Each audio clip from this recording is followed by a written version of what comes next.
Pues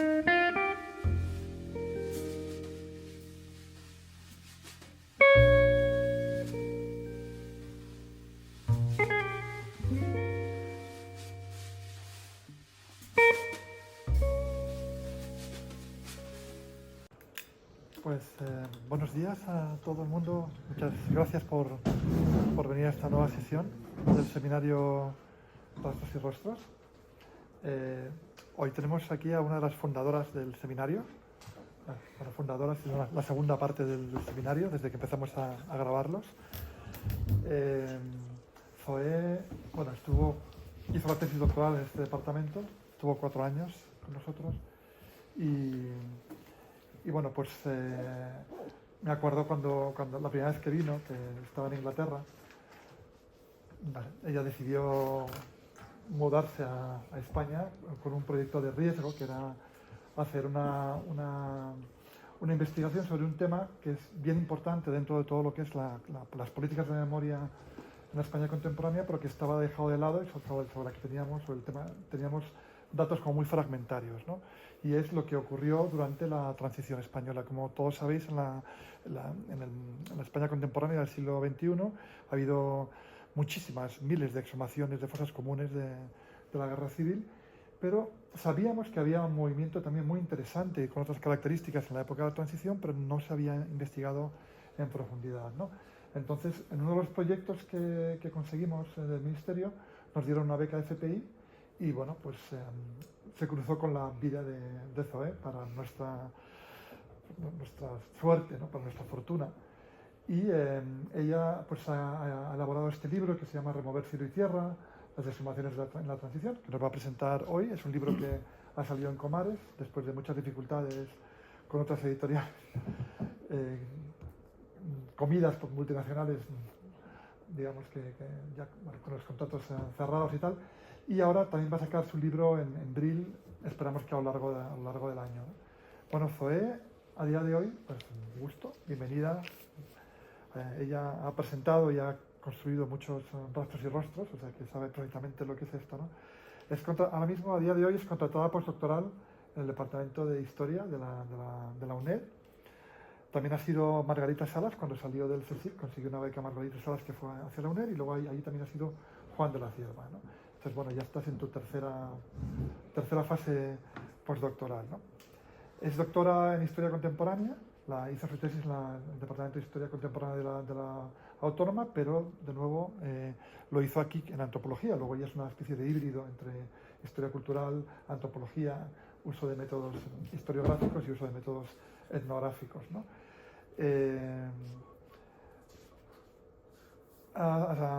Zoé ha participado en proyectos europeos, ha tenido también, bueno, ha publicado en Memory Studies, realmente tiene una trayectoria bien interesante y potente para su joven edad todavía, a pesar de que ella ya no lo voy a decir, ¿no?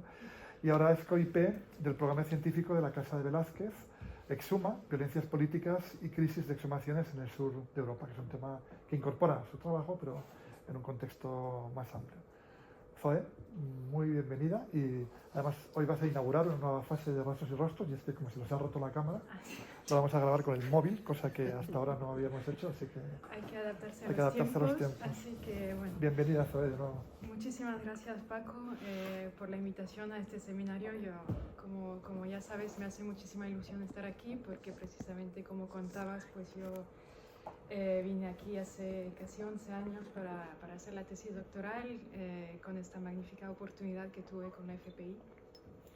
Y claro, para mí es un placer, una alegría, un orgullo poder presentar pues el resultado de esta tesis en este seminario, que contribuí a coorganizar durante estos años de tesis. Así que, bueno, para mí es un momento bastante especial, así que muchas gracias por la acogida y por la invitación. Como contabas, Paco, presentándome, este trabajo surge pues de una necesidad, un pequeño vacío en la investigación, dentro del contexto pues de estos proyectos de investigación que se iban enfocando en estudiar y analizar los procesos de exhumaciones de las fosas comunes en España, que como sabéis son muy numerosas, miles y miles de fosas comunes, resultado de la represión, en gran parte de la represión franquista de la guerra civil y de la posguerra. y que bueno, se habían empezado a estudiar estos procesos de exhumaciones que llamamos contemporáneas. Luego primero a lo largo de los proyectos que se iban encadenando, pedidos por Paco, se fue abriendo primero una línea de ampliación geográfica, digamos, incorporando las perspectivas comparadas transnacionales al proyecto para mirar qué estaba pasando con las exhumaciones en otros países, y también una línea más histórica, unas perspectivas históricas sobre las exhumaciones en España, que se vio que antes de las exhumaciones contemporáneas, que empiezan a partir del año 2000, que hemos fijado esta fecha un poco de corte, pero bueno, voy a hablar luego de las fases, pero vimos que antes había habido muchas exhumaciones, varias fases anteriores, y que había una necesidad de estudiarlas y analizarlas también. Y ahí es donde pues se crea este contrato FPI para investigarlas, y donde pues me incorporo yo a los proyectos y llevo a cabo este trabajo de investigación. Entonces, desde esta perspectiva histórica vimos que bueno, hay varias fases desde la propia guerra civil hasta hoy en día. Una primera fase que es de las exhumaciones de posguerra llevadas a cabo por el régimen franquista, que es un trabajo que llevo a cabo de investigación que llevó a cabo y que está todavía en ello Miriam Saca, una compañera que se incorporó después a los proyectos y que va a presentar dentro de poco también en este seminario, y que ha publicado su libro también hace poco. Bueno, un proyecto que ella, un proceso, una fase de exhumaciones que ella os contará, pero también durante la dictadura tenemos todos los traslados al Valle de los Caídos, que es otra fase también un poco distinta de exhumaciones, que queda por investigar más a fondo también. Unas cuantas exhumaciones que podríamos decir completamente clandestinas durante el franquismo, exhumaciones de vencidos, esta vez, que también es un tipo de exhumaciones de las que tenemos pocos datos, más fragmentarios todavía que los que teníamos de las exhumaciones de la transición, pero que las hay, ¿no? Exhumaciones, realmente intentamos demostrar que hay como un continuum de exhumaciones desde el año 36 hasta hoy en día. Bueno, exhumaciones clandestinas que fueron muy discretas, que dejaron muy poco rastro, porque se llevaban a cabo de noche, de manera muy precaria, etcétera, etcétera. Y luego pues entra esta fase, ahí en el título lo puse en la transición, ¿no? Pero yo tomo un periodo de tiempo muy amplio, que es de los años 70 a los años 80 en general, un momento en el que hubo una especie de pequeño boom de exhumaciones que podemos calificar de espontáneas o informales, ¿no? Y esas son las que estudié, que investigué yo. Y voy a empezar con un ejemplo para que tengamos una idea un poco de cómo fueron estas exhumaciones. Esta es la exhumación de Casas de Don Pedro, una de las más paradigmáticas, ¿no? de ese periodo de los años 70 y 80, en la provincia de Badajoz. Tuvo lugar el 13 de mayo de 1978. Y para conocer cómo se llevó a cabo esta exhumación, contamos, entre otros testimonios, con el de Felisa Casa Tejada. Tengo más fotos después, pero es la mujer que tiene el delantal con los restos ahí en las fotos.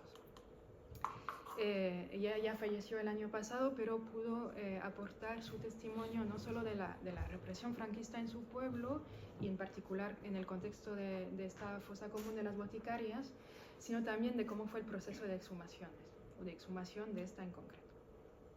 Entonces, el 15 de mayo de 1939, algunos de los prisioneros del campo de concentración que había en este olivar, en esta finca de las boticarias, fueron asesinados por las fuerzas franquistas. Eran una mezcla entre vecinos del pueblo, de Casas de Don Pedro, y soldados republicanos que se encontraban al final de la guerra, en abril del 39, se encontraban en esa zona y fueron encarcelados en ese campo de concentración. Y entre estos prisioneros se encontraban dos de los hermanos de Felisa, que eran Julián y Alfonso. Y para proceder a la exhumación de los restos, ya después de la muerte de Franco, en los años 77-78, las familias se movilizan y empiezan a pedir los permisos a la propietaria de la finca, al Ayuntamiento y a la Diputación Provincial de Badajoz, que finalmente autoriza la exhumación y el proceso de reinhumación también, aunque con restricciones y amenazas. Lo voy a contar un poco más adelante. Entonces los restos son exhumados el 13 de mayo del 78 y en este caso no fue demasiado difícil encontrar el lugar exacto de la fosa, porque se sabía más o menos durante todos estos años dónde estaba ubicada. Bueno, las familias pagaron por sí mismas la exhumación, el alquiler de la pala mecánica que utilizaron en un primer momento para remover la tierra, y luego pues utilizaron las palas, sus manos, los medios que tenían disponibles en sus casas para extraer los restos óseos de la fosa.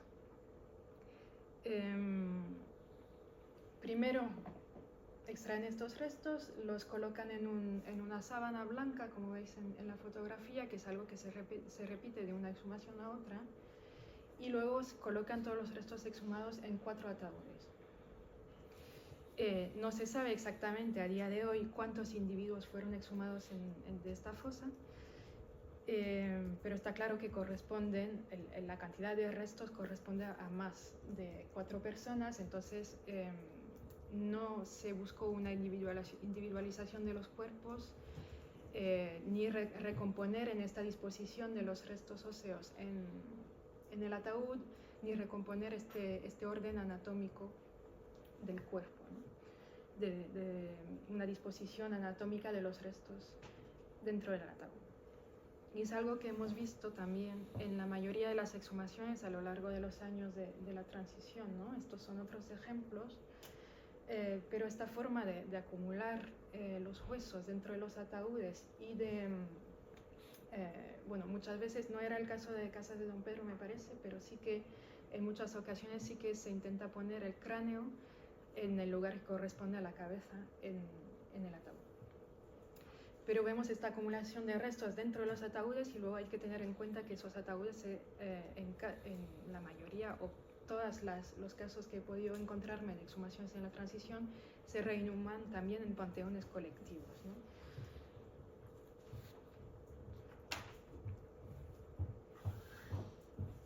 Por lo tanto, también como no tenemos esta individualización, tampoco tenemos identificación individuales científicas, por lo menos. Hubo otros tipos de identificaciones inmediatas, como puede ser por parecido físico. Algunas veces se veía simplemente con los rasgos del cráneo. Se creía reconocer a un descendiente que estaba presente o un familiar, y así se reconocía el cráneo. En este caso que pongo de Monreal, simplemente porque se sabía que había una persona que era mucho más grande que los demás y se sacó un fémur que era mucho más grande que los demás fémures dentro de la fosa, pues se determinó que esta persona, que este fémur pertenecía a la persona que era más grande. Estaba presente la hija de esta persona en la exhumación y dijo, esto es mi padre. Este tipo de identificaciones también por presencia de objetos determinados o de prendas, de vestimenta, de restos de vestimenta dentro de la fosa se pudo reconocer. O incluso tenemos también casos de reconocimientos o identificaciones emocionales que podemos llamar identificaciones afectivas, siguiendo a Paco Fernández, ¿no? Pero de todas formas, a pesar de este tipo de identificación inmediata, no científica, en muchas ocasiones se hacía un reparto aleatorio de los restos. Es decir, que si una misma fosa común se sabía que había 5 personas que pertenecían a un pueblo determinado, pues este pueblo se llevaba 5 cráneos, 5 fémures, etc. Si de otro pueblo eran 7, pues 7, un reparto completamente aleatorio, proporcional, digamos. Tenemos un caso ahí del momento donde se separan un poco los restos y podemos pensar que a lo mejor se reparten, no sé si en este caso en particular, pero bueno, el momento donde se hace esta separación de los restos para luego volver a ponerlos en los ataúdes. En el caso de Casas de Don Pedro, tras la exhumación, los féretros con los restos ya, los huesos ya colocados dentro de los féretros fueron velados durante 2 días, durante 2 días, eso es, en el mismo olivar, porque habían calculado 2 días para encontrar los restos, porque querían hacer la reanimation el día 15 de mayo. Entonces tuvieron que esperar porque fueron mucho más rápidos para la exhumación. Querían esperar el 15 de mayo, que era la fecha aniversario del asesinato, del fusilamiento. Y el día de entierro, los familiares y algunas personas presentes pudieron sacar este tipo de fotografías antes de salir para hacer la procesión y el funeral en el pueblo. Vemos aquí una bandera republicana de gran tamaño. Encima de los ataúdes están las banderas de los partidos socialista y comunista.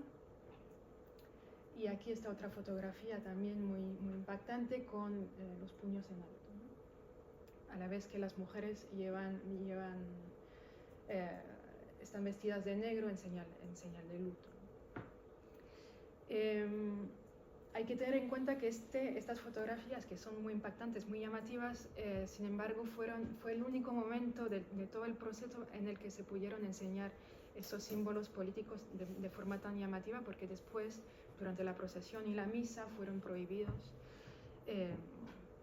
Y ahora comentaré otra vez un poco más sobre esto.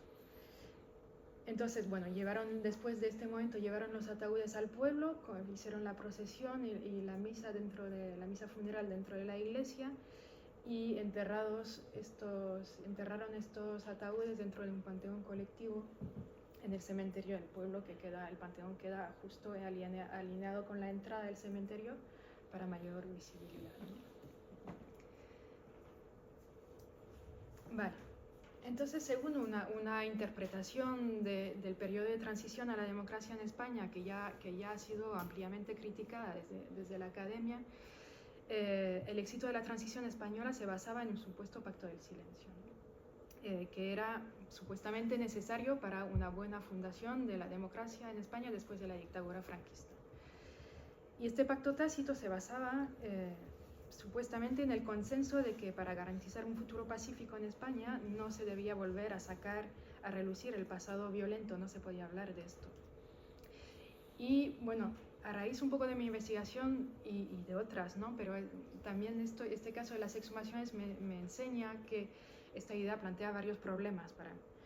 En primer lugar, de existir tal pacto de silencio sería en todo caso entre las élites políticas, porque sabemos que por temas de desigualdad social pues hay toda una parte de la sociedad que no estaba invitada a tomar este tipo de decisiones y que no participaba de este tipo de decisiones sobre silencio o no silencio sobre el pasado de los crímenes franquistas. Y en segundo lugar, y es muy importante, en el caso de las exhumaciones no hubo en ningún momento silencio absoluto sobre el pasado. De hecho, bueno, se ha demostrado también que hasta en las negociaciones políticas, digamos, por ejemplo, de la ley para la reforma política en el 77, pues la guerra civil actuó como un factor determinante para determinar y tomar decisiones políticas, ¿no? Pero en otro nivel, como es el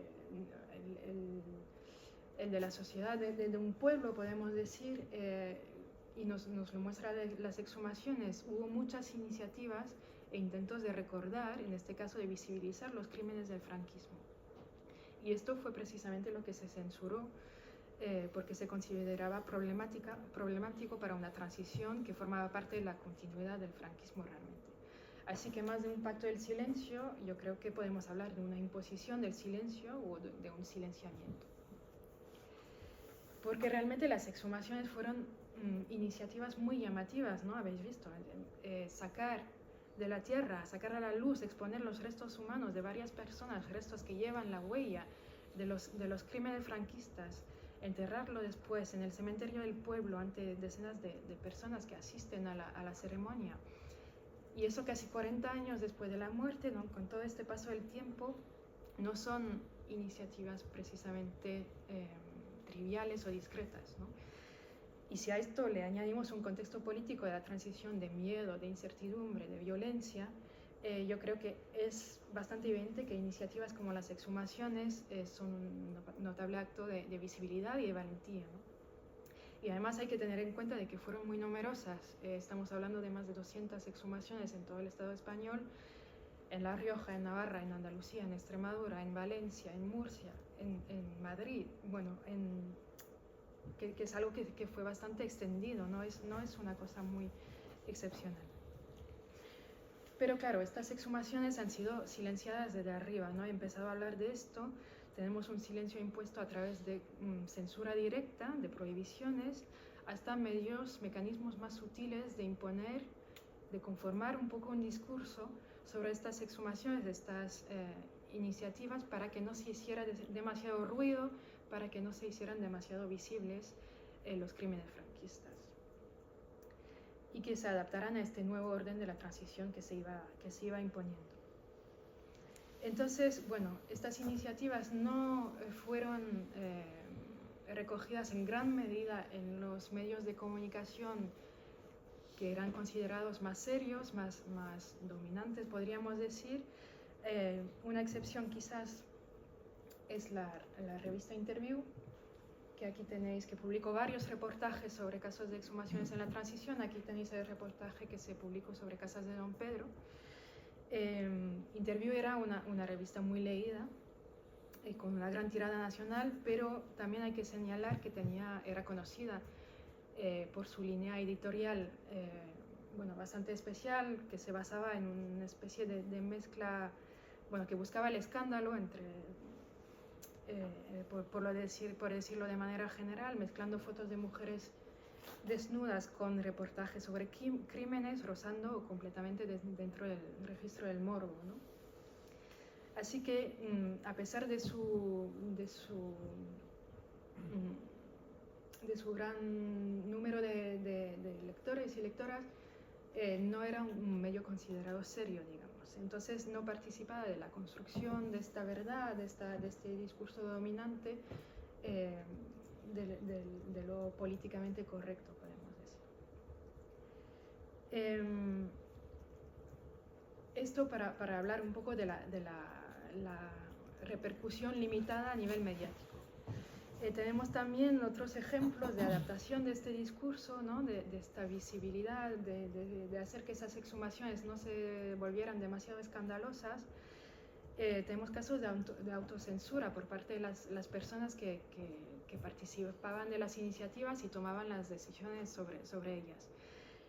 Y un caso que se ha repetido en al menos 2 pueblos, uno de Soria y otro de La Rioja, en los que me contaron que quitaron de la lápida del panteón donde se reinhumaron los restos en el año 80 y 81, quitaron la palabra asesinados. Y aquí habían pensado en un primer momento poner en memoria a todos los hombres y mujeres que murieron asesinados vilmente por defender la libertad, la paz y la justicia en 1936, pero en los 2 casos, los 2 pueblos me contaron, al final decidieron que era demasiado fuerte poner asesinados en una lápida en aquellos años y suavizaron la formulación, ¿no? de esta lápida.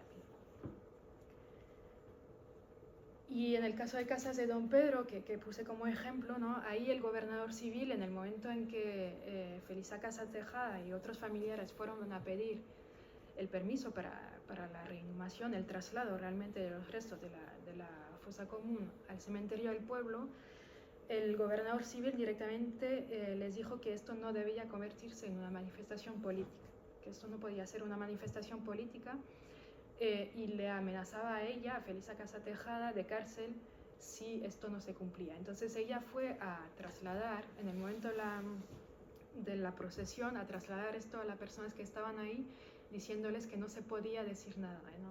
Muy concretamente me dijo, yo les dije, aquí no se puede hablar. Entonces, bueno, una imposición del silencio, ¿no? que se va trasladando desde las autoridades hasta las personas que participan de estas iniciativas, muy, muy clara.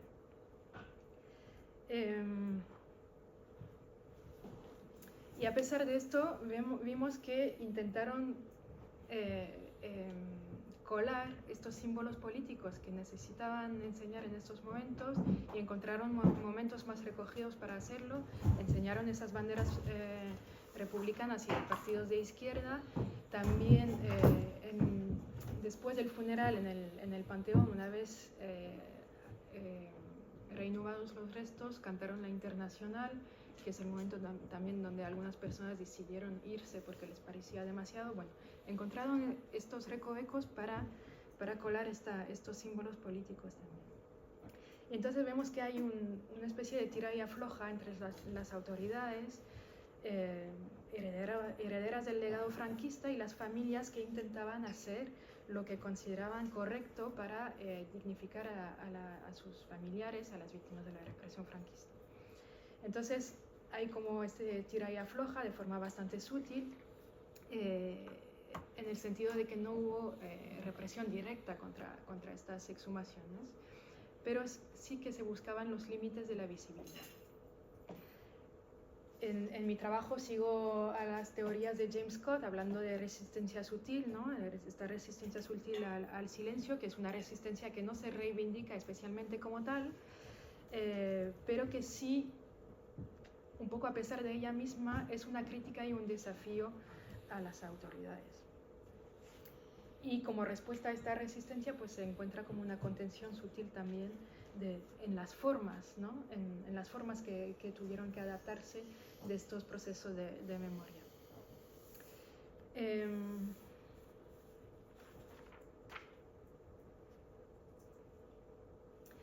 Bueno, y esto como tuvo como resultado pues una relativa invisibilidad de estos procesos de exhumaciones durante la transición, que es lo que nos lleva años después, ya en el siglo XXI, a cierta sensación de sorpresa cuando nos encontramos con que antes hubo muchas exhumaciones y se llevaron a cabo de esta forma, ¿no? Pasaron bastante desapercibidas por esta razón, por esta contención. Y me gustaría también ahora explicar un poco el título que di al final al libro que se ha publicado sobre estas exhumaciones, que también es el título de la charla hoy, Remover cielo y tierra, porque yo creo que es un buen punto de partida para explicar algunas de las reflexiones que he podido tener con este tema. Porque yo creo que va más allá del significado obvio primero de la expresión remover cielo y tierra, ¿no? En el contexto de la transición, las personas que se atrevieron, que sintieron que debían y podían exhumar los restos de sus seres queridos asesinados por la represión franquista 40 años antes, tuvieron que hacer todo lo posible contra viento y marea para conseguir algo así como dar a sus seres queridos un entierro que consideraban digno. Así que bueno, este primer significado del título, las exhumaciones en la transición, fueron a contracorriente y fueron un gran esfuerzo para conseguirse, ¿no? Pero más allá de esto, la exhumación en sí, ¿no? Muy concretamente, significa obviamente remover la tierra en la que yacen enterrados desde hace décadas los cuerpos de personas asesinadas. Pero también remueve los cielos o algún orden celestial, según las creencias religiosas vigentes en la España de los 70 y 80 y todavía hoy, porque los muertos solo son reconocidos como tales si están enterrados en un cementerio, en una tumba señalizada como tal, solo si su nombre aparece en una lápida y en un registro, o sea, documentos oficiales. Y de este modo los asesinados, enterrados indebidamente, ¿no? Mal enterrados en fosas comunes, sin marcar, ni siquiera eran considerados como muertos, ¿no? Para la comunidad, sobre todo para la dictadura, pero se extendía, ¿no? A la comunidad en general. Y esto era también pues, parte de esta represión post-mortem, en este caso, que no solo consistía en matar, sino también en negar a estas personas la propia condición de muerte o de muertos. Entonces, la exhumación revierte esto, ¿no? Y remueve este orden en el imaginario para dar a estos muertos un lugar digno no solo en la tierra, sino también en esta imaginación o en el orden social. Y entonces, para analizar el significado de estas exhumaciones en los 70 y 80, recurro a esta analogía entre los cuerpos y los relatos sobre el pasado. Explico que la exhumación de un cuerpo anula la humillación a la cual estas víctimas han sido sometidas, al no ser enterradas en una tumba marcada en un cementerio. Y al deshacer la situación, el relato franquista pues se deshace también y se reconstruye otro relato. Entonces, en este sentido, la reinhumación de los restos es en sí una iniciativa política. Tenga uno asociados símbolos políticos, porque es simplemente cambiar el estatus de la persona cuyos restos se trasladan, ¿no? Así, exhumar los restos es deshacer este relato franquista y es recomponer un cuerpo nuevo para recomponer un relato alternativo del pasado. Entonces, bueno, esta creación, han participado las exhumaciones de la creación de este contrarrelato histórico que ha venido a desmontar estos mitos franquistas sobre estos muertos, a pesar del silencio luego impuesto sobre ellas, que ha hecho que este contrarrelato histórico no haya sido visible, ¿no? Pero podemos ver otros casos en este sentido, otros ejemplos. Aquí tenemos Peloche, que es una pedanía cercana al pueblo de Herrera del Duque, también en Badajoz, donde se exhumaron en el verano del 78 a los restos de varias personas asesinadas por la represión franquista. La exhumación fue llevada a cabo por familias que otra vez removieron la tierra con las palas que tenían, y otra vez los restos fueron depositados en una sábana, en un plástico blanco, en el suelo y amontonados de esta forma. Y es interesante porque esta fotografía es una serie de 8 fotografías, me parece, fueron las únicas tomadas de este proceso de exhumación, y fueron tomadas por un niño de 9 años, que es José Luis Muga, que hoy es uno de los activistas por la memoria más importantes en España, que forma parte del Foro por la Memoria. Pero ahí estaba con 9 años sacando fotos de la exhumación de sus familiares, varios familiares suyos, en Herrera del Duque, que es el pueblo de su familia. Solo para, bueno, a lo mejor me puedo extender más sobre esto, pero para enseñar también que la forma de registrar estos procesos, no solo la forma de llevarlas a cabo, estas exhumaciones, sino también de fotografiarlas o de filmar, era también informal, ¿no? Fue por las propias familias las que sacaron las fotografías. Y esta foto es muy potente, muy interesante también, porque los familiares y las personas presentes se fotografian al lado de los restos, tocándolos en algunos casos, para querer mostrarse ante la cámara, que en este caso sirve de testigo, ¿no? Para mostrarse, enseñarse junto a estos restos exhumados de forma muy visible y llamativa, ¿no? Una forma de hacer pública esta historia de dolor a través de la exposición de los restos, y una necesidad de romper con este silencio también. Aquí también, después de la exhumación, se colocaron los restos en ataúdes que se reinhumaron en un panteón colectivo, que también queda alineado con la entrada del cementerio, que era un deseo que tenían las familias, ¿no? Que se viera el panteón desde la entrada del cementerio. Y bueno, aquí este proceso que tiene varios elementos que se repiten en otros procesos de exhumaciones, ¿no? También quería resaltar que el papel de las mujeres, aquí la mujer que está en el centro de esta fotografía es la madre de José Luis Muga, que pudimos entrevistar hace unos pocos años, y que ahí quería también retratarse con los restos de sus familiares. En cualquier caso, en muchas de las exhumaciones el papel de las mujeres es muy importante. Tenemos... se me olvidó mover las fotos. A ver, voy a tener que mover un poco. Aquí. Bueno, simplemente, sí, yo creo que lo puedo decir ahora. Estas fotos también de retratarse con los restos era para romper con este silencio, pero romper con este discurso de la transición, enseñando las pruebas de los crímenes franquistas, ¿no? Aquí tenemos otras fotos de otros casos donde se enseña el tiro de gracia en el cráneo, que se pudo ver en los cráneos exhumados en muchas ocasiones, ¿no? Una prueba muy directa del asesinato directamente. Entonces, estas poses para las fotografías y el hecho de retratarse así con las fotografías también es para enseñar estas pruebas de los crímenes en sí, pruebas de la magnitud de los crímenes, porque son esta acumulación de restos también en el suelo, es para enseñar que eran muchos, y hasta para enseñar que eran restos humanos, porque una de las críticas que tuvieron que recibir las personas que exhumaban eran que iban a exhumar restos de animales. Cuando se sacan cráneos humanos de la fosa, se ve que efectivamente eran personas humanas, ¿no?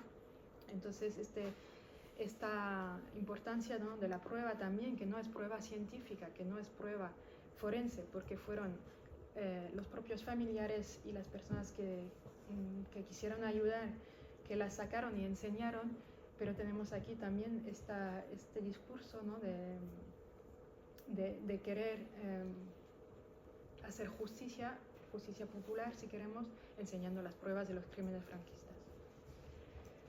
En todos estos procesos, pues las mujeres fueron muy importantes, ¿no? Tenemos casos destacados, no es que fueran más numerosas las mujeres que los hombres en exhumar, sino que sí se implicaron mucho en la organización de los procesos, y sobre todo fueron muy importantes en estos últimos años para dar testimonio no solo de la represión de los años 30, sino el propio testimonio de los procesos de exhumación, ¿no?, de contarnos cómo se ha llevado a cabo estos procesos y de saber transmitir esta memoria. Tenemos a Esperanza Pérez aquí, que también ya ha fallecido, que ella que tomó la iniciativa de varias exhumaciones en la provincia de Palencia, entre el 77 y el 79, que dio su testimonio al periódico El País, y también al forense Paco Echeverría en una entrevista que le grabó, y que tuvo que contar que ella se sintió muy sola en todos estos procesos. Ella formaba parte del Partido Comunista, que le cerró las puertas a cualquier tipo de ayuda, que no la iban a apoyar en este proceso, que también por parte de la administración para ella fue bastante traumatizante también, pero aún así siguió, exhumó varias fosas y recalcó algo, que se sintió muy sola, solo que le ayudaron otras mujeres en la situación suya, ¿no?, que estaban en la misma situación.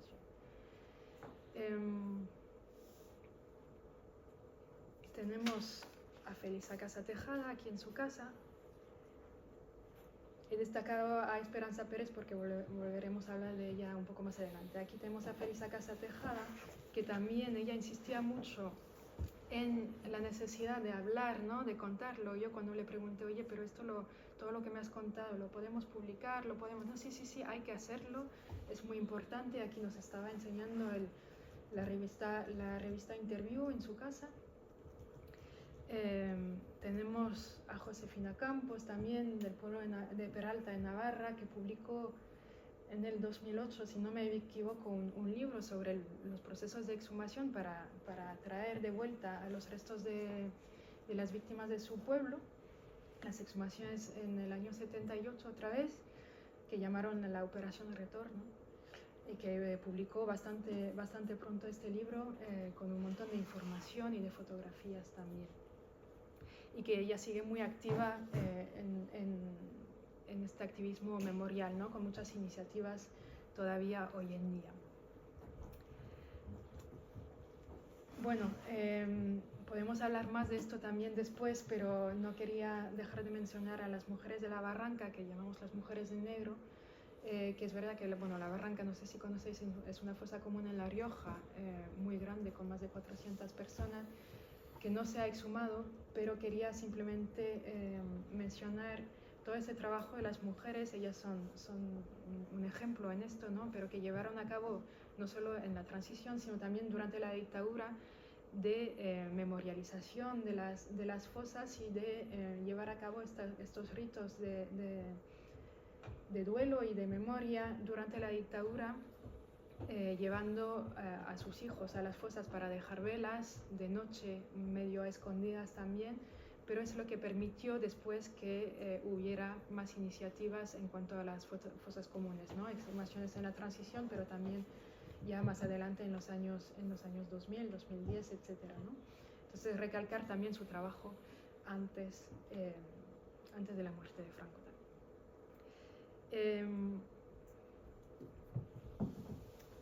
Esto aprovecho para contar un poco también que la forma en que pude llevar a cabo este trabajo, ¿no? Hablaba Paco antes de que, claro, 4 años en antropología, pues una se vuelve un poco antropóloga y adopta una perspectiva etnográfica del trabajo, ¿no? Entonces, pues también hablar de que para hacer este trabajo, para recabar, recopilar estos datos, mi trabajo consistió en ir a las casas de la gente, hablar con estas personas que estuvieron involucradas en los procesos de exhumaciones, que tenían todos, bueno, me hablaban, me contaban, pero tenían luego un montón de fotografías y documentación en sus casas. Aquí está José Vidorreta, lo tenía en unas cajas de zapatos mezclados con otros documentos. Se lamentaba mucho de no haber nunca clasificado esta documentación y estas fotografías, pero nos habla mucho de qué tipo de archivo se generó a partir de estos procesos de exhumación informales. Pues los archivos también fueron informales y pasaron a formar parte, o sea, formaban parte de un archivo familiar, se quedaron en las casas, y esto resultó ser una parte muy interesante del trabajo realmente, que no tuvo mucho que ver con archivos de la administración, sino más bien pues, con este tipo de archivos familiares y de ir a hablar con gente en sus casas, y este aspecto pues, relacional, personal, que fue muy importante para entender qué fueron estos procesos de exhumaciones y qué significaron para la gente. Yo me encontré con una variedad de perspectivas, desde la gente que estaba muy orgullosa, a otra gente que no se acordaba muy bien, que una y otra vez durante las entrevistas volvían a contarme la represión que hubo en su familia, y que no entendían muy bien por qué yo me interesaba tanto por la exhumación, que para ellos no era más que un trámite al final. Entonces, una variedad de perspectivas muy interesante para mí también. Y ahí me encontré pues de todo, ¿no? Fotografías, grabaciones de una homilía, de un funeral en un cassette, que luego tuve que encontrar cómo leer este cassette, porque bueno, ya la tecnología va avanzando y tal. Entonces, bueno, tesoros para mí, y que me hablan también mucho de la forma en que no solo se llevaron a cabo los procesos, sino cómo se conservó esta memoria a lo largo de los años.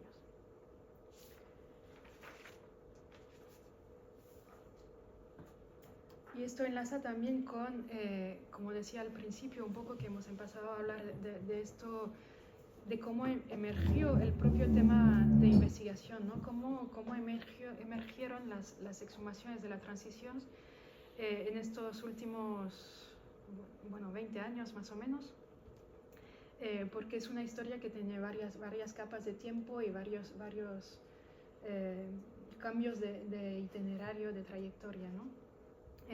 Porque, como decíamos al principio, fue en el contexto de las exhumaciones contemporáneas que fueron surgiendo exhumaciones anteriores. Es decir, que bueno, los profesionales que hoy en día llevan a cabo las exhumaciones a veces abrían una fosa y se encontraban con que faltaba la mitad de un cuerpo, o que ya había sido removida la tierra y faltaban todos los huesos, pero que sabían que habían estado enterrados cuerpos anteriormente, ¿no? Entonces, de este hilo nos llevaba al pasado a ver qué había pasado antes. O también durante una exhumación venía gente para contar casos de exhumaciones anteriores, ¿no? De 40 años antes, traían fotografías, vamos a ver ahora. Y todo esto fue como realmente desde la época contemporánea, ya no diría tanto el presente, pero muy recientemente fueron surgiendo las exhumaciones de la transición. Y claro, para quienes conozcáis un poco las exhumaciones de fosas comunes en España, como se llevan a cabo hoy en día, pues todas estas imágenes anteriores de las exhumaciones de la transición pueden resultar un poco chocantes, ¿no? Porque estamos más bien acostumbrados y acostumbradas a este tipo de escenario cuando hablamos de una exhumación de una fosa común. Aquí, bueno, es la de Loma de Montijo en Burgos en el año 2011, llevada a cabo por los profesionales de la Sociedad de Ciencias Aranzadi. Y entonces, bueno, creo este desfase realmente entre las exhumaciones contemporáneas que se llevan a cabo por profesionales, por científicos, de manera muy protocolaria, y las exhumaciones anteriores que veía como un choque muy grande entre las formas de hacer, ¿no? Dos formas de hacer muy, muy distintas.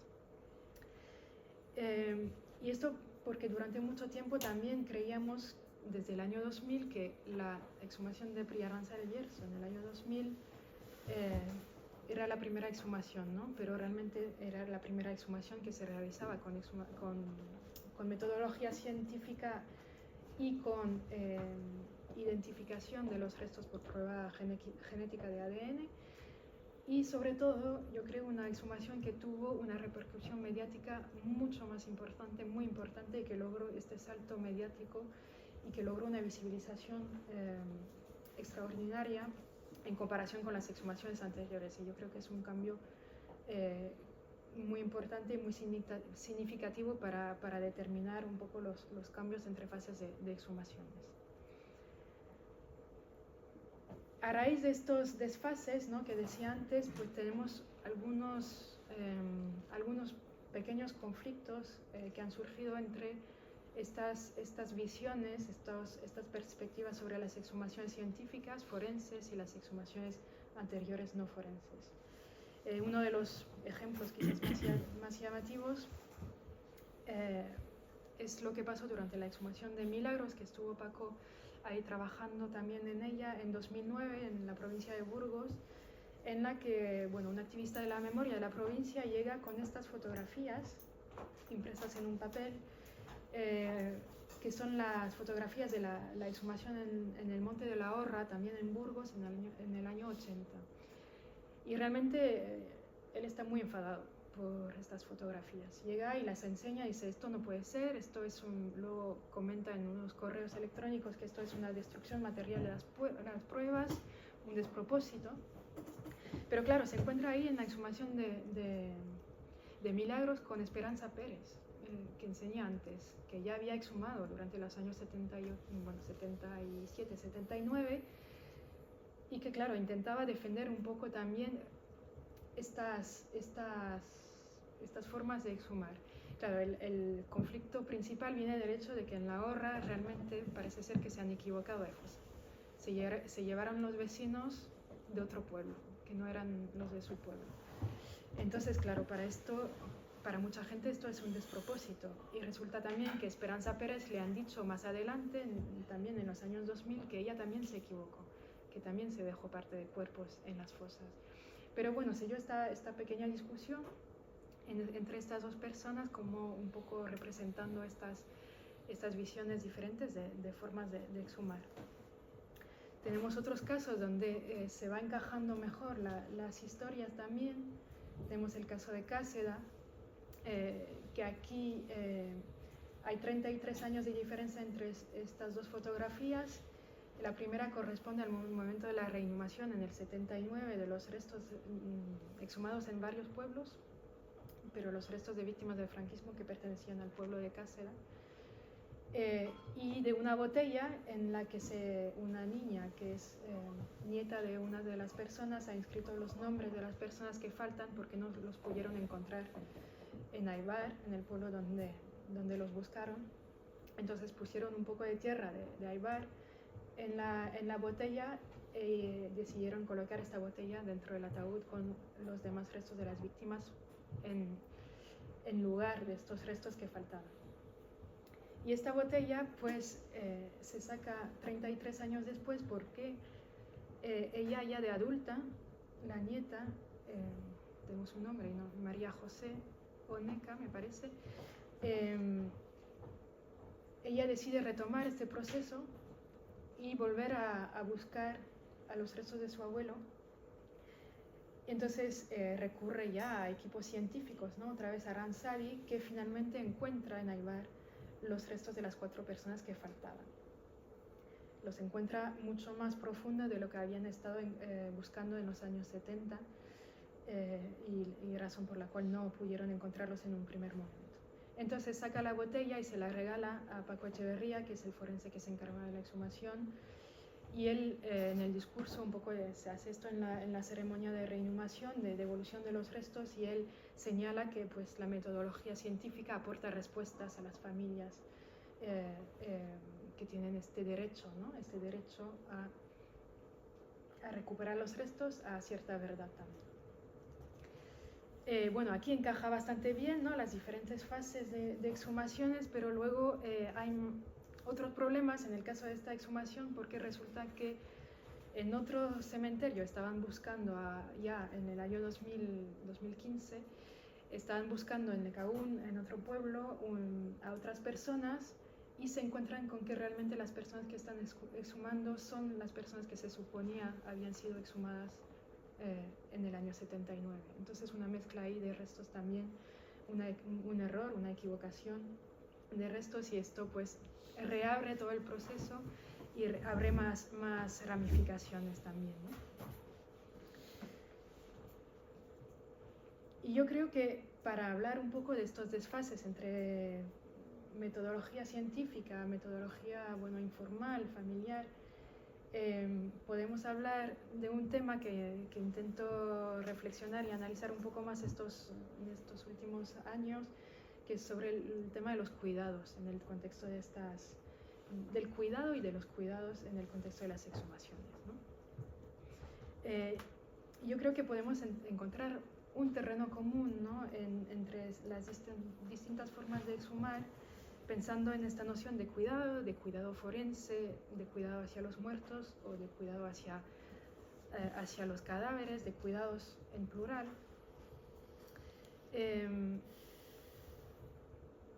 Porque podemos insistir en que las barreras que he señalado un poco, estos conflictos que van surgiendo entre una fase y otra de exhumaciones, no son tan fijas como puede parecer, ¿no? He señalado, por ejemplo, antes que hay identificaciones afectivas en el caso de las exhumaciones de la transición, pero es algo que encontramos en las exhumaciones contemporáneas también, ¿no? Es decir, que las propias familias o las personas que están presentes deciden rodear completamente el discurso científico para designar unos restos como los de su familia de forma completamente emocional y afectiva, ¿no? Sin saber con prueba de ADN si es o no su familiar, ¿no? Y hay también un acercamiento con el tema del contacto físico, que yo voy acercando al tema del cuidado, ¿no? Entre las personas que exhuman y los restos exhumados. Que es un gesto obviamente presente en todo tipo de exhumaciones, ¿no? que es también algo que puede chocar en el contexto de las exhumaciones de la transición, pero que volvemos a ver también por parte de los propios científicos y profesionales que exhuman, ¿no? Hoy en día. Y que más allá del cuidado hacia los muertos, también hablamos del cuidado hacia el cadáver en sí. Y al agacharse en estos casos, tocar los féretros o directamente los restos, ahí la gente parece querer acercarse a los suyos, ¿no? A mostrarse al lado de ellos otra vez y a reforzar este vínculo entre muertos y vivos y restablecer un vínculo, una nueva relación que había sido roto no solo por la muerte violenta, sino también por el hecho de que no habían podido cumplir con los ritos de duelo durante muchos años. Y esta forma de contacto físico no violento con los restos es una forma de cuidado también, ¿no? Ahí voy siguiendo a la filósofa Puig de la Bella Casa, que habla de los matters of care, ¿no? Y ahí ella habla de la carga sensorial y afectiva del acto de tocar, de la acción de tocar. Aunque el cuidado y el afecto no siempre van de la mano, pero es importante tener en cuenta. Y entonces esta carga emocional y afectiva está presente en todas las formas de exhumaciones por este gesto de tocar los restos, ¿no? Y ahí el papel de los científicos y profesionales también es muy importante porque endorsan un papel más oficial con su estatus de científico, ¿no? que conlleva un cierto discurso y un reconocimiento por parte de la sociedad, y entonces se extiende este gesto de tocar los rezos también a su papel oficial y a la sociedad en sí.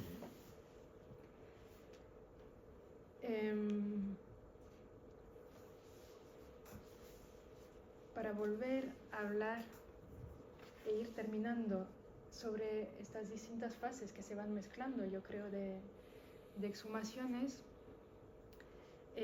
quería poner esta fotografía que pongo muchas veces. Ahí está Felisa Casatejada a la derecha y está Fernando Barrero a la izquierda, en el año 2015, cuando fuimos a hablar con Felisa, y esta foto está sacada en el Olivar de las Boticarias, cuando nos fueron a enseñar el lugar donde estaba la fosa común, donde estaba el campo de concentración. Y Fernando es nieto de Andrés, que era un soldado republicano que había desaparecido en el 39, y su familia estuvieron buscando durante años y años el posible paradero de Andrés. No sabían dónde estaba ni dónde había terminado la guerra civil y dónde, con toda probabilidad, había muerto y había sido enterrado. Hasta que finalmente, después de un largo proceso, nos acaban dando con Casas de Don Pedro y con el contacto de Felisa, donde los restos de Andrés fueron muy probablemente exhumados y enterrados de nuevo en el año 78. Pero Fernando, claro, llega a Casas de Don Pedro en el año 2003, en el siglo XXI, con un discurso ya muy distinto, un discurso memorial, un discurso y un paradigma sobre las exhumaciones muy distinto. Entonces, en este momento ya no se habla de fusilado, ¿no?, sino de desaparecido. Es la palabra que él también usa para referirse a su abuelo, ¿no? Se habla de identificar restos mediante prueba de ADN, se habla de individualización. Así que a Fernando realmente le gustaría reexhumar esta fosa, o reexhumar la tierra de las Boticarias, para asegurarse de que ahí no se han quedado ningún resto. También le gustaría reabrir o abrir el panteón donde están los restos reinhumados y llevar a cabo posiblemente una prueba de ADN para asegurarse de quiénes están exactamente enterrados en este panteón. Para Felisa, sin embargo, el proceso estaba cerrado, ¿no? Ella era la que se encargaba de cuidar el panteón durante todos estos años, y ella había hecho lo que tenía que hacer en su momento y no hablaba nunca de esta posibilidad.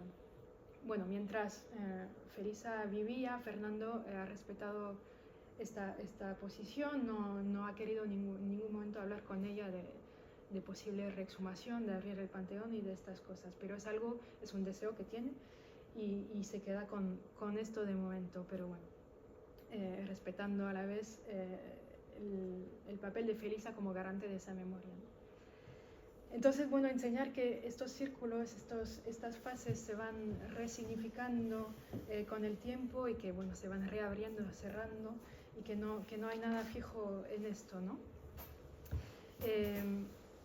Y estas fases al final dependen la una de la otra, ¿no? Ahí tenemos, me gusta esta fotografía porque vemos que van entrelazadas y que se van apoyando el uno con el otro.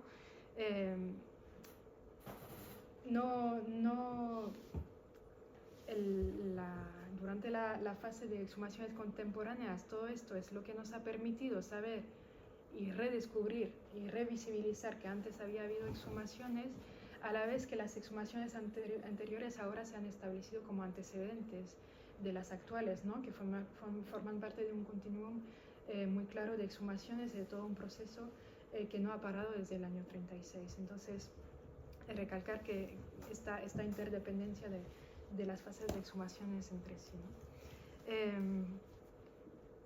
Yo creo que lo voy a dejar aquí de momento, no sé cuánto tiempo he hablado, no he mirado el tiempo, y podemos hablar de cualquier cosa que queráis ahora, por ahora.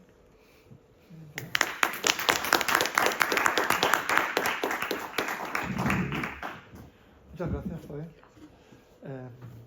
Bueno, como yo y Zoe tenemos comunicación de vez en cuando y tal, y tenemos muchos puntos que dilucidar, digamos, entre nosotros, ¿no?, sobre unos aspectos u otros, o cómo ha orientado ella su tesis.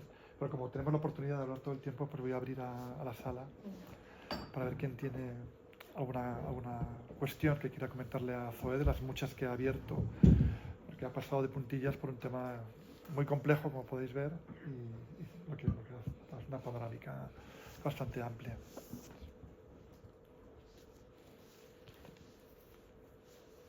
Si nadie se anima. Bueno, nada, muchas gracias por la presentación, que está un recorrido estupendo seguramente de tu línea de investigación. Yo tenía dos cuestiones que atañen, creo que al principio de lo que es una investigación y al final. Ahora me explico. Bueno, evidentemente yo creo que aunque te presentas como historiadora o licenciada en historia, ¿no? Pero ya has mencionado el tema de cómo va apareciendo la etnografía, está claro, y me interesa mucho como una suerte, o cómo podría definir o reflexionar sobre tu posicionamiento, aterrizaje, no solo en la temática, sino en el campo. O sea, no tiene por qué ser una respuesta ultra elaborada y científica, sino más bien te pregunto, oye, ¿qué te llama la atención del sitio? ¿Cómo llega? Entiendo que hay ahí un leve acento fuera de España que lo hace incluso más exótico ese aterrizaje, y que nos puedas contar. Y si existen, justo a raíz de esto, reflexiones que surjan en torno a la primera persona, tuya como investigadora, pero no como algo que necesariamente se tenga que evitar, sino todo lo contrario, sino abrazar como un valor añadido. Si has tenido oportunidad de reflexionar sobre tus propios afectos con respecto a un tema que está tan cargado de los afectos de los otros. Eso sería por eso hablo del aterrizaje, la primera pregunta. Y la segunda, y siempre y cuando conceptualmente sea relevante, decía Paco que has tenido como dificultades para publicar el libro en editoriales internacionales, y me preguntaba si es una cuestión, siempre y cuando atañe a lo temático, es algo que es que no reverbera o no tiene ecos o no tiene capta la suficiente atención de estas editoriales, y en caso de que sean, por supuesto, cosas de las que no te interese hablar o revelar o lo que sea, pues no tengo ningún problema, que o a mí al menos no me interesaría en absoluto, claro. Pues muchas gracias por las preguntas. De hecho, la primera se me hace mucho. La pregunta de cómo llego yo a llegar a investigar este tema, ¿no? Bueno, efectivamente no soy de aquí, soy francesa y holandesa. Ya llego a España por distintos temas. Siempre me había interesado la historia española del siglo XX, y empiezo realmente a trabajar más encaminada a la memoria, discursos de memoria, cuando luego se me presenta la oportunidad de trabajar este tema en concreto. Cuando Paco abrió la perspectiva, la línea histórica, ¿no?, dentro de los proyectos, pues yo llego aquí y me dice Paco, pues puedes elegir entre dos temas, las exhumaciones franquistas de posguerra o las de la transición. No lo dudé mucho, y le dejé el otro tema a mi compañera Miriam, que llegó 2 años después, pero así, y bueno, un poco por cuestiones de la vida, llego así a trabajar este tema. Luego en el campo es verdad que como extranjera me ha pasado mucho que la gente me tenía que explicar mucho, ¿no? O sea, que me preguntaban primero, ¿qué haces tú aquí, no? Además, bueno, de esto nos hemos reído mucho con Paco también. Yo llegaba al trabajo de campo y yo cogía prestado un vehículo de aquí, del CCHS, que lleva estampado el logo del CSIC, que son 4x4, porque es para temas de arqueología, más bien no lo sé, pero que yo llegaba con una maleta de mi cámara, mis cosas, rubia, joven, no sé. La gente me decía, ¿tú qué estás? Yo además ya entraba al pueblo y preguntaba por el cementerio. Entonces, la gente me miraba como, ¿pero qué estás haciendo? Pero por otro lado, también fue una especie de facilidad para acercarme a la gente, que me explicaban muchas cosas, que sentían que debían, o sea, explicarme todo muy bien, con mucho detalle, y que también se alegraban de mi interés, ¿no?, como extranjera por estos temas. Entonces, bueno, un poco eso. No muy científica la respuesta, pero así es. Perfecto. con opciones a academizarse las respuestas. Sí, sí, también. Bueno, hay una parte de... Eso sería otro reflexión. paper. Sí, también, bueno.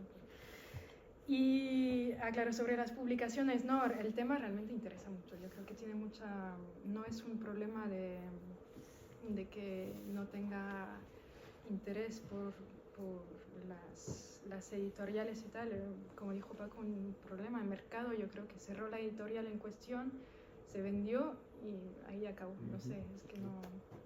de hecho, el libro, la propuesta había sido aceptada muy rápidamente y cuando volví a someterla también, entonces no creo que haya mucho problema ahora con visibilizar estos temas. Y dentro de lo que es, al menos ahora estoy moviéndome más por el campo académico de la historia contemporánea y interesa mucho también, ¿no?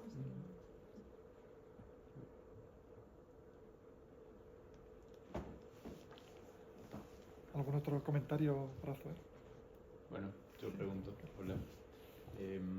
Bueno, muchas gracias por la presentación, muy interesante. A mí me interesan como dos cuestiones. Una es,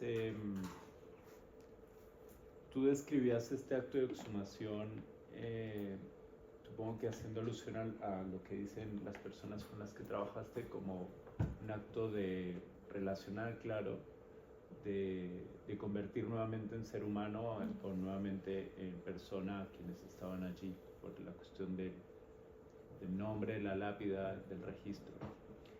Entonces, claro, es un proceso casi ontológico, ¿no? De darle nuevamente. Pero pasaron 40, 30 años antes. Y lo que describías, con un ejemplo, pero que no lo he escuchado, es que en general la gente sabe más o menos dónde están. Y supongo que los pueblos van cambiando y tienen su dinámica, y quisiera saber cómo es esa relación con esos lugares antes de la exhumación. O sea, obviamente sale en la exhumación el tema, porque si se transformaron, si no se transformaron, si hay una disputa, tú hablas de unas velas, o sea, como en términos espaciales, ¿cómo es esa relación? Esa es una cuestión.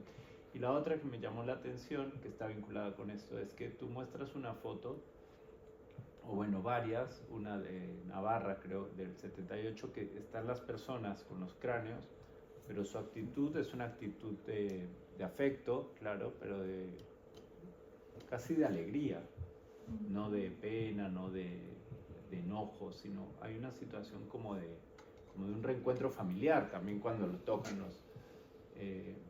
Entonces quería saber a partir de ahí si supiste qué nuevas formas rituales o culturales se dan en torno a eso, si terminan todas en el cementerio o cómo se produce, con efemérides y demás.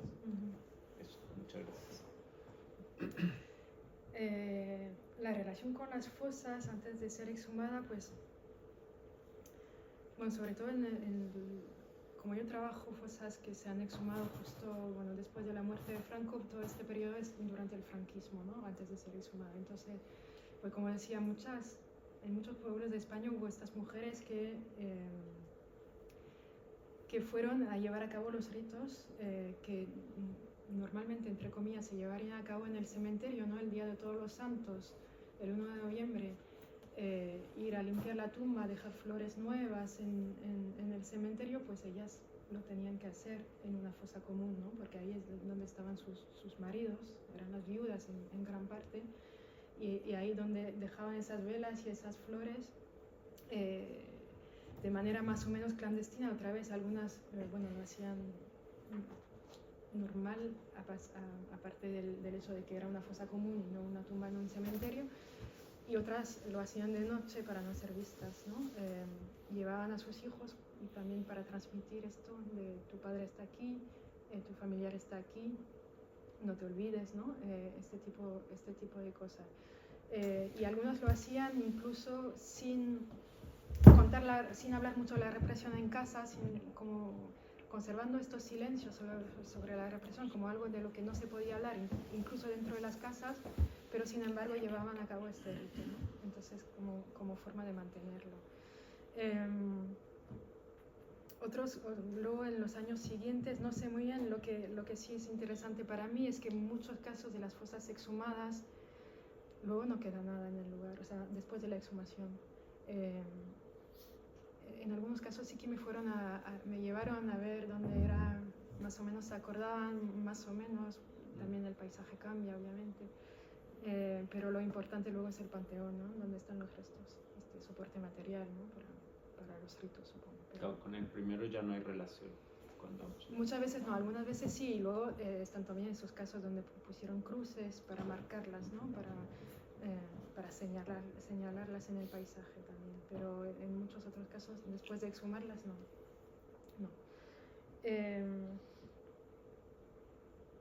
Luego, bueno, también podemos hablar de estos casos donde cuando era en el campo, la fosa se respetaba el lugar, por ejemplo, si era un campo cultivado, pues no se cultivaba ese trozo de tierra para respetar el lugar de los muertos también, ¿no? Por parte del agricultor, que no era parte de la familia muchas veces, entonces eso es otro tema también. Y en las fotografías, yo supongo que te refieres a esta donde sonríe. Ahí está la tía explicando a su sobrina, explicando, o sea, enseñándole el agujero del tiro de gracia y explicándole. Claro, bueno, se mezclan muchas emociones, muchos sentimientos, pero sí que hay un aspecto de alegría también en esto, de alivio, que lleva a estas emociones que se manifestaban según los testimonios, que se expresaban con lágrimas, pero de alivio y de alegría también por fin haber encontrado los restos que tanto tiempo habían estado no buscando, porque muchas veces, sobre todo en aquellos años, sabían precisamente dónde estaban, pero que les faltaba, ¿no? Entonces sí que hay este aspecto de mezclas de emociones, ¿no? De alegría también. Sí. Denise y Pedro. Bueno, muchas gracias por la presentación, estuvo muy interesante. Bueno, yo hablo un poco desde el desconocimiento también. Y es una pregunta parecida, pero lo que me llamaba la atención es que estas primeras exhumaciones, las exhumaciones de la transición con respecto de las contemporáneas, si les podemos decir así, o las más científicas, como que el hecho de haber sido realizadas por los familiares como que permitían, o bueno, eran más bien un ritual, ¿no? O un medio para llevar a cabo el ritual de enterrar, exhumar y volver a inhumar los restos de un familiar, un ser querido. Y que incluso en ese contexto un poco de mucho silencio, de que estaban también los descendientes o los herederos del franquismo y que había ciertas cosas que no se podían decir, el propio ritual propiciaba ciertos resquicios para posicionar ciertos actos políticos como la bandera republicana, la bandera del Partido Comunista o cantar la Internacional. Entonces, ya viendo las fotografías de las exhumaciones más contemporáneas, que son tan distintas, claro que siguen una metodología pues científica, forense, etcétera, todo muy organizado, como que pareciera que, o no sé en qué medida, permiten esos mismos resquicios de elaboración o de enunciación política por parte de los familiares, porque si bien al final que tú hablabas sobre esta relación o esta interdependencia entre los rituales de la transición y los contemporáneos, y sí, esta relación para construir, para elaborar un reclamo mucho más políticamente abierto en el contemporáneo y un tanto más familiar y sí, ritualizado para los sobrevivientes, como el caso de esta mujer Felisa, que para ella el tema está cerrado, ¿no? Ya se hicieron las exhumaciones y ya está. Pero sí, la pregunta es si estas nuevas exhumaciones contemporáneas, como más científicas, que tienen su razón de ser y contribuyen a esta reelaboración o a esta disputa, permiten esos resquicios. No sé si... Bueno, yo creo que sí, en gran medida lo permite, ¿no? Hoy en día. Y es verdad que no me he centrado mucho en lo que pasa en las exhumaciones de hoy en día, estrictamente hablando. De esto puede hablar mucho mejor Paco, pero es verdad que bueno, hay distintas perspectivas también sobre quién tiene un poco los poderes de decisión sobre la forma que tiene que tener estos rituales asociados a las exhumaciones y a las reinhumaciones, si tiene que ser más ligado a la familia política o a la familia biológica. Y entonces, bueno, tenemos distintas perspectivas y también distintos rituales. Yo creo que no ha cerrado esta posibilidad y que ha permitido pues también una proliferación y creación de nuevos rituales adaptados también a las nuevas formas de exhumar. Claro, ahora lo que se ve más bien en las ceremonias que llamamos de devolución de restos por parte de los equipos científicos no son ataúdes, sino son cajas, ¿no? Individuales en las que van banderas de muchos tipos diferentes, o en algunas exhumaciones no hay ningún tipo de símbolo político porque nadie ha decidido que deseaba enseñarlos en ese momento, pero yo creo que no ha imposibilitado o cerrado estas posibilidades. Más bien, yo creo que hay más posibilidad de enseñarlas y que se vean también más de forma más amplia por los medios de comunicación, etcétera, etcétera. Pedro. Gracias. Muy interesante tu charla, con numerosas perspectivas para discutir sobre ella, muchos planos de significado en tu exposición. Simplemente me voy a centrar en uno para no tener que dispersarnos, aunque me gustaría luego hablar, pero eso ya para otro día, de las formas de registro y de las formas que esto está adquiriendo en nuestros días con otro tipo de colectivos a los que tampoco se les da visibilidad o se les considera sin papeles, como a estos mismos enterrados. Lo que te quería preguntar es por otro aspecto diferente que tiene que ver con la convivencia y las formas de imposición del silencio a través de las tumbas en estos años de la transición y después, no solo en los años de la transición. La primera pregunta sí es, la mayor parte de los casos que nos has puesto son de pueblos relativamente pequeños en los que los deudos, los familiares de los asesinados han tenido que convivir con familias que eran responsables directa o indirectamente, bien por delación o bien por ejecución, de esos asesinatos. Entonces, la pregunta sería si en tus entrevistas con ellos salían esas formas de silencio que implicaban el sabemos quién, pero no podemos decirlo, o no hablaban de ese tema. Y la segunda está relacionada con esto y tendría que ver con la vida social de las tumbas resignificadas y redignificadas. ¿Qué ha pasado con esas tumbas una vez que se han llevado a los cementerios o panteones? Entiendo que las familias las han cuidado exactamente igual que las de cualquier otro fallecido, pero mi experiencia y conocimiento es que muchas tumbas, y estoy pensando por ejemplo ahora en algunas de las más recientes, estoy pensando en concreto en una del año 2002, esta tumba del año 2002 ha sido vandalizada por lo menos en una docena de ocasiones. Entonces, la pregunta es si estos familiares te han dicho que después de llevar a sus deudos al cementerio han tenido que cuidar la tumba de alguna forma específica, si han recibido pintadas, si se las han destrozado, sus propios vecinos u otros, ¿no? Porque es una forma de mantener esa imposición de silencio que no solo venía del franquismo, sino que durante la transición adaptó nuevas formas que todavía siguen estando presentes, particularmente en lugares más pequeños. Sí, sobre la primera pregunta, esta convivencia, ¿no? Entre muchos de esos matones directos, porque en los años que vivían todavía en muchos pueblos, y los familiares que deseaban ahí, sobre todo cuando se buscaba la fosa que no se encontraba, ha habido casos donde fueron a preguntar directamente, ¿no? A enfrentarse, a llamar a la puerta. Bueno, Esperanza Pérez es la que ella fue a llamar a la puerta del asesino de su padre, creo, y preguntarle, bueno, amenazarle casi de decirle dónde estaba la fosa, creo que fue.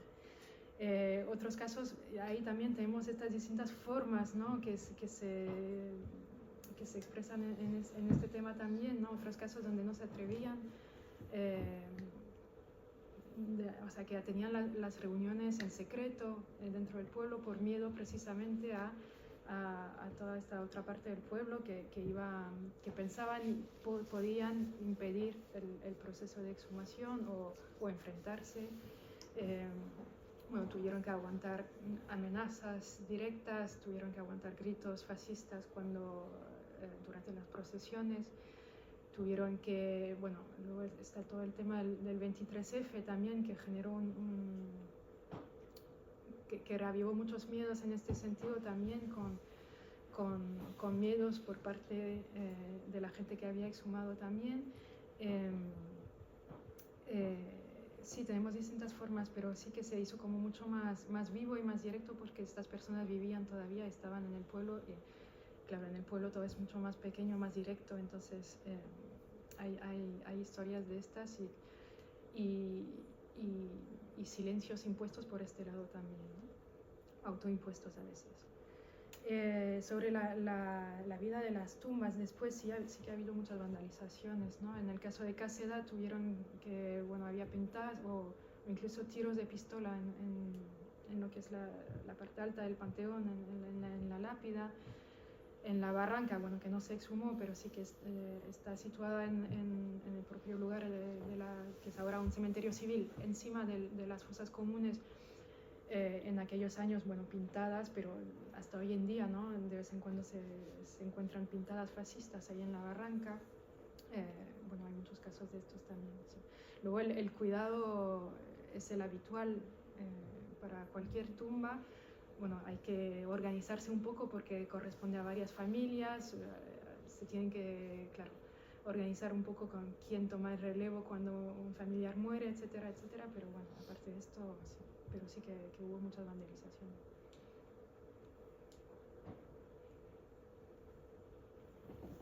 Bueno, yo tengo una pregunta que, bueno, Pedro ha dicho que no, que a lo mejor no hoy, pero yo creo que sí, ¿no? Porque, más que nada para que amplíes un poco cómo ha sido bueno, los materiales visuales que hay son, como bueno, lo estamos viendo, son espectaculares, ¿no? Y tienen una densidad enorme, ¿no? ¿Cómo se registraron? ¿Cómo los preservaron las familias? ¿Y cómo han circulado? Primero, digamos, en ámbitos más domésticos y luego cuando han salido al espacio público a partir de esta memoria, la memoria que has mencionado, los reportajes de interview, pero luego el hecho de que el propio proceso de memoria contemporáneo está tirando de este proceso más, digamos, menos público, ¿no? Menos mediático, hacia una mayor visibilidad mediática, ¿no? Entonces, ¿qué tipo de materiales, fotografías, vídeos, grabaciones? Está hablando de formatos ya desaparecidos, que son muy difíciles de... Hay que buscar las fórmulas, ¿no? para digitalizarlos, etcétera, etcétera. ¿Qué están haciendo los propios familiares? O sea, ¿cuál es el movimiento que hay con todos estos materiales? Porque ahora, digamos, tú tienes un archivo propio tuyo también que tiene muchísima información, pero hay muchos archivos dispersos, ¿no? Entonces, bueno, todo ese tema me parece interesantísimo, ¿no? Me gustaría que nos hicieras una valoración de cómo ha ido evolucionando, ¿no? Desde que se tomaron esos registros, que era una forma de decir, estamos aquí, hemos hecho esto, hasta el estatus que han adquirido, ¿no? A lo largo del tiempo, mezclados con este proceso de memoria a la memoria, ¿no? que has comentado con el caso de Fernando Barrero. Sí, pues como empezaba un poco a decir, las formas de registro fueron esto, informales, fotografías tomadas por los propios familiares, a veces grabaciones de vídeo en Super 8, ¿no? Que es también lo llamativo de este formato muy propio de la época. Pero también, bueno, había pocas cámaras disponibles para esto también, pero tenemos algunos de estos registros. Y claro, en un primer momento, pues, se conservaron en las propias casas de las personas que habían exhumado. teniendo esta ambivalencia, ¿no? Del archivo familiar, que es muy privado, ¿no? Que no lo vemos, que se queda como fuera de lo público, pero que también escapa un poco al control de las autoridades y se preserva de otra forma, de esta forma. Hay muchos casos muy llamativos que, bueno, una serie de fotografías de las de Peralta en Navarra que se perdieron por el incendio de una casa, por ejemplo, o las fotografías de un periodista que vino a filmar el entierro en Torresandino, en Burgos, a sacar algunas fotografías que son quizás las más profesionales que tenemos de estos procesos, y que se olvidó de ellas, nunca las reveló hasta hace pocos años que las volvió a encontrar de casualidad por una mudanza, bueno, una cosa un poco ahí muy informal esto, y entonces ahí volvieron a ser reveladas y publicadas. Hay incluso casos no sé, son casos como muy anecdóticos, pero a la vez que representan muy bien esta forma de trayectoria que tuvieron estos archivos, estos registros, y es el caso de una periodista noruega que recupera una de las fotos de las exhumaciones de Esperanza Pérez a través de un periodista de Interview y publica un reportaje en el año 80 en Noruega. En noruego, bueno, yo tengo ahí el PDF, pero una cosa muy curiosa, cuando en España apenas se publicaba este tipo de reportaje. Y luego, poco a poco, a raíz pues, de estas exhumaciones contemporáneas, de este movimiento más público y más sostenido y también interconectado, yo creo, de las exhumaciones contemporáneas, van surgiendo poco a poco, no sé, tienen un estatus que sigue siendo un poco informal, ¿no? Porque van pasando de manos de familiares, primero, bueno, a los profesionales de las exhumaciones, a los investigadores que estabais ahí, a los activistas, pero así van adquiriendo un estatus más público y más visible, y poco a poco pasan a los medios de comunicación también, ¿no? Esta foto al final que puse de Casas de Don Pedro ahora es casi muy famosa, ¿no? Podríamos decir. La hemos visto, bueno, en artículos académicos, en artículos de prensa, en internet, bueno, que va circulando. No sé, podríamos seguir viendo cómo va evolucionando la cosa, no sé cómo decirlo. Es verdad que, bueno, yo como, no sé, trabajo en la universidad, en instituciones, el archivo que tengo también forma parte de proyectos de investigación, entonces tiene un estatus más formal, más oficial, pero claro, yo creo que siguen circulando un poco de mano a mano también, siguen conservando esta, no sé, textura un poco ahí familiar y sobre todo por lo que representan también, ¿no? No sé. Pues no sé si hay algún comentario más para Zoe, o si no, pues lo dejamos aquí. Pues muchas gracias, Zoe, por...